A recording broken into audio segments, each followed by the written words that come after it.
Welcome back to agriculture 369 ఛానల్కి స్వాగతం. మనం చూస్తుంది ఎత్తిపోతల పథకం. ఇది శ్రీకాకుళం జిల్లా పొన్నాడ అనే గ్రామంలో ఉంటుంది. ఈ ప్రాజెక్టు నాగావళి నదీ తీరాన ఈ ప్రాజెక్ట్ నిర్మించడం జరిగింది. చూడండి, ఈ 3 మోటార్స్తో ఇది రన్ అవుతుంది. పెద్ద పెద్ద మోటార్లు, 3 HP మోటార్లు.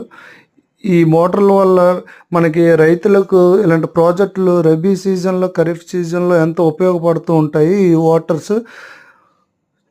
ఈ వాటర్ ప్రాజెక్ట్ వల్ల చూడండి, మోటార్స్ ఎంత పెద్ద పెద్ద మోటార్స్ ఈ విధంగా రన్నింగ్ అవుతుంటాయి 3 ఫేజ్ కరెంటుతో. ఇది పక్కన నాగావళి నదీ తీరాన ఈ ప్రాజెక్ట్ అనేది నిర్మించడం జరిగింది. మీకు ఈ వీడియో నచ్చినట్టయితే లైక్ చేయండి, షేర్ చేయండి, సబ్స్క్రైబ్ చేయండి. అదిగుండే నాగావళి నదీ తీరాన అలా వాటర్ దీంట్లోకి వచ్చాక మనకి సప్లై చేస్తుంది. Thank you for